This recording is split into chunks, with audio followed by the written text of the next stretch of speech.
Hi, everyone. I'm Adam Gold, and welcome to a Canes Corner podcast short.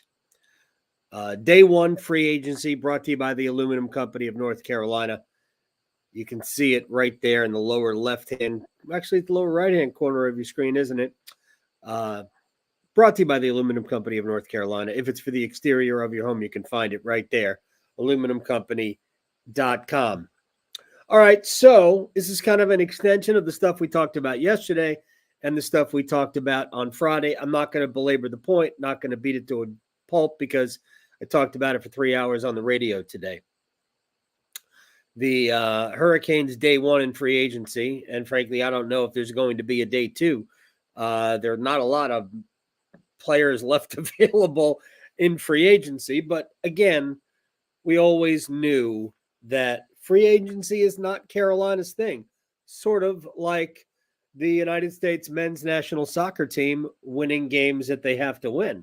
Not really their thing.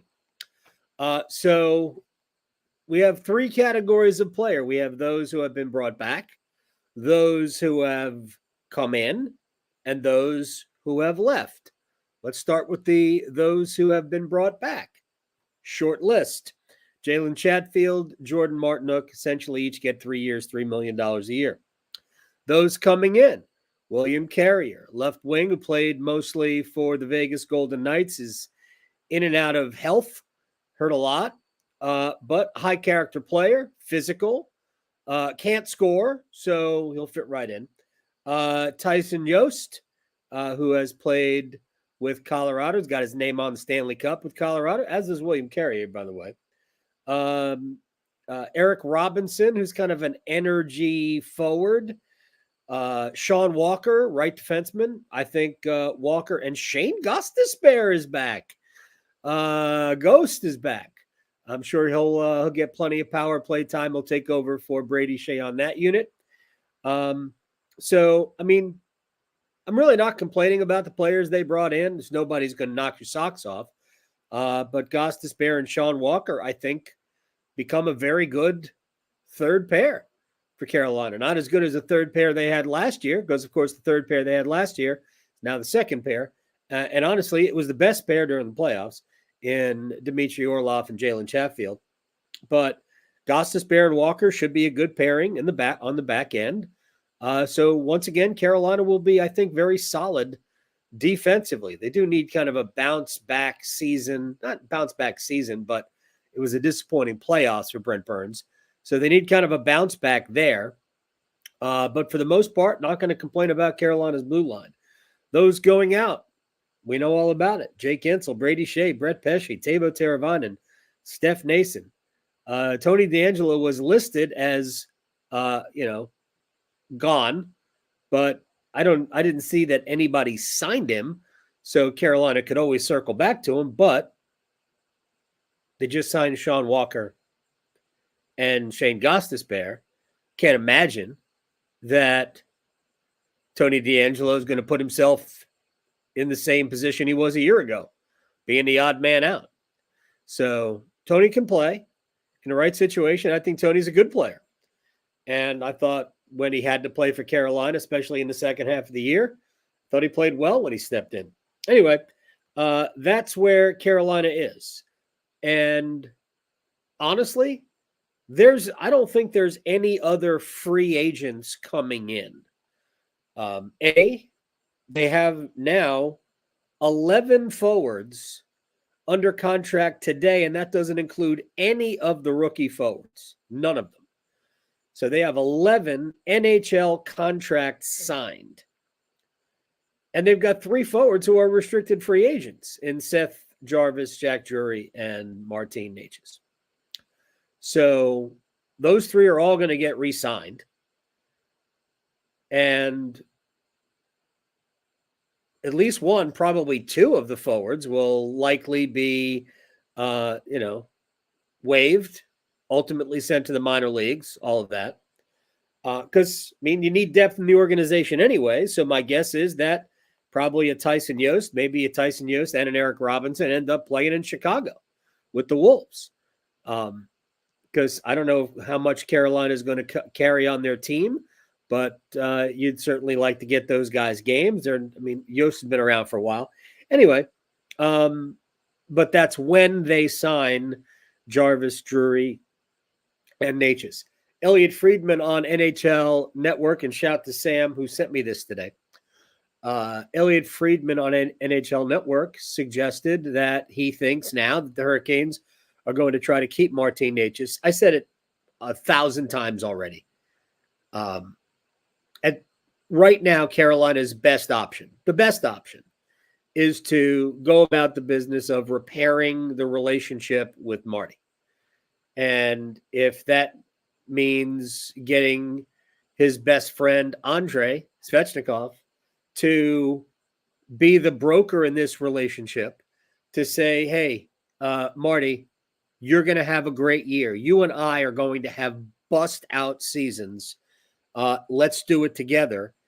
Necas doesn't have to commit here long-term, right? The Hurricanes control his rights for this year and next year. Any team will control his rights for this year and next year.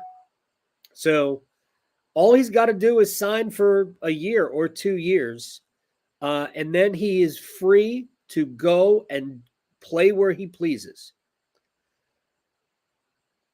But you're not going to find a better offensive player that you can get for Martin Necas. You can't trade him and turn that position into a better, more talented player than Necas. I don't think so. I guess it's possible, and there are deals out there that have been rumored, although not necessarily for Necas or just Necas. Whether you can convince him to go to Winnipeg in a deal or Toronto in a deal. I know everybody wants Mitch Marner out in Toronto. I don't know why they would do that. He's a great player. So I don't know what's going to happen with Marty. But I said it on the radio today. I'll say it here again because I've said it here before. They are much better off with Martin Necas when he's committed to what you're doing. He's a good player, really good player, and he has a chance to be an outstanding offensive player, and I'd love to see him play the way he played in the postseason because I think that will translate better for him here. But if he doesn't want to play that way, he doesn't want to play that way, but they have to figure that out. Jack Drury will be here. Seth Jarvis will be here. So, and they've got enough cap space. If you knock down the forwards from 11 to 9 with these 3 forwards coming back, then you're talking about in the neighborhood of $16.5, almost $17 million in cap room for your 3 restricted free agents. So you can sign, not only can you sign Necas to the deal that he probably deserves, which is somewhere between 6 and 7 for 2 years. Not total over the 2 years, but per year. So, let's just work off of 13 divided by 2.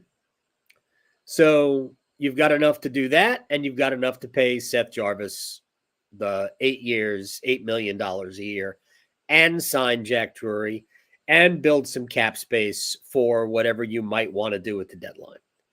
So that's where they are. And if you look at the roster right now, I think it's a fair assessment that even when you add Jarvis, Drury, Necas back in, who is Carolina better than? Let's just stay in the Metropolitan Division. Who are they better than in the Metro? Are they better than Philadelphia? Maybe. Are they probably? Better than Columbus? Probably. Are they better than the Islanders? Maybe. The Islanders didn't exactly get, like super young suddenly. It's kind of an older, slower team. I still would like to see Carolina upgrade in goal. Big time. But this is the roster. And I think the best thing I could say about what happened today was Shane Gostisbehere and Sean Walker is a very good third pair. I am not going to complain about that. And some of the pieces they brought in can be useful pieces. But you lost a lot of dynamism. Guentzel, Skjei, Pesce, who's elite in his own way, Teravainen and Nason. Excuse me. Of the 5 players you lost, 4 of them come off your power play. And one of them is your best net front presence on the power play. I don't as much, maybe not as much net front presence as he is a guy with a knack for scoring goals around the net. So it wasn't a great start to free agency. I actually don't anticipate a whole lot more in free agency going forward. What I do anticipate, though, is Carolina exploring the trade market, whether it's for Necas or just in other ways. I expect them to do that. 2 other quick things, and then I will say goodbye. I've already gone a little longer than I wanted to here. 2 things that I will be interested in talking to people about. What is Evgeny Kuznetsov? Is he going to be here? Is he going to be can't be a 4th center, right? That doesn't work. So he's got to be a guy who plays up in your lineup.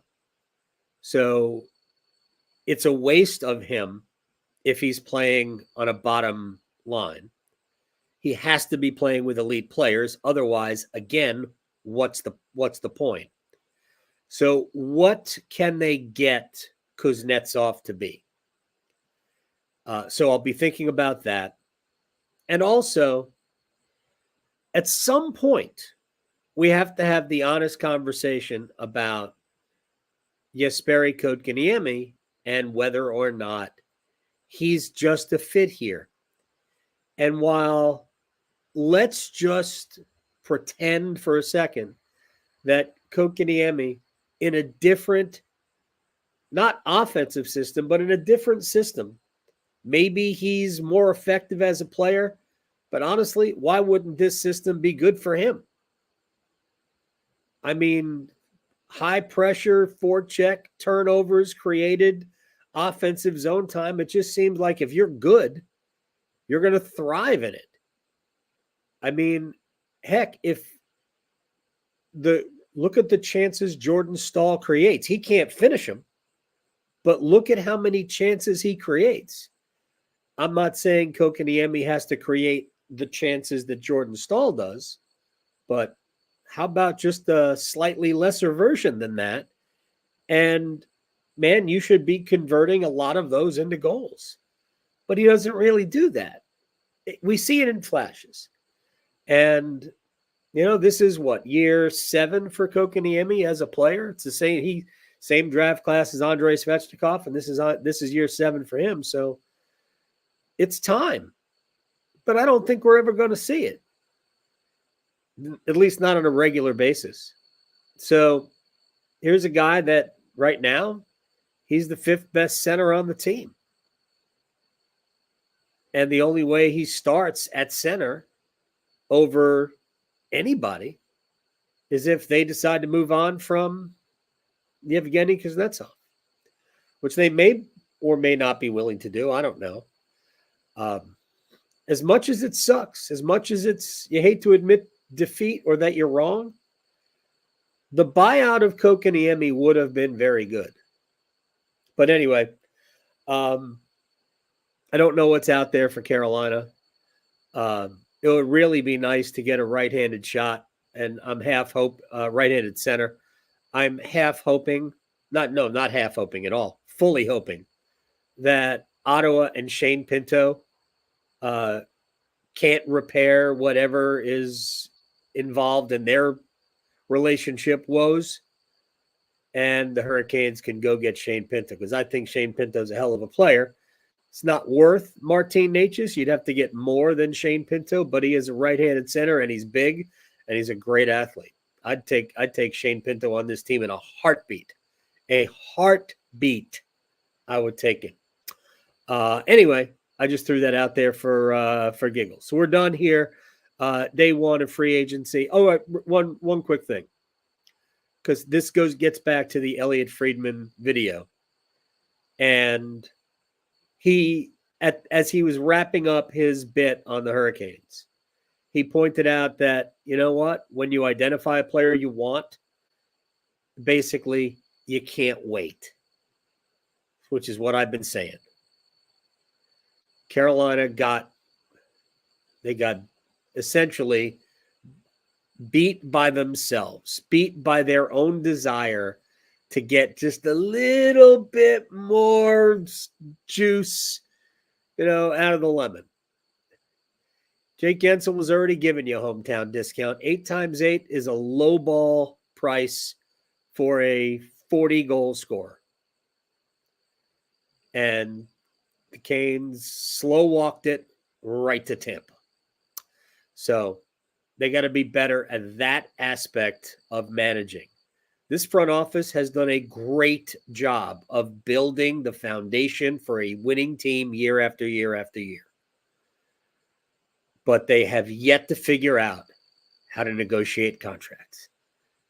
There are just no positive stories here about negotiating contracts. Like, it's a miracle that they kept Jordan Martinook. A miracle.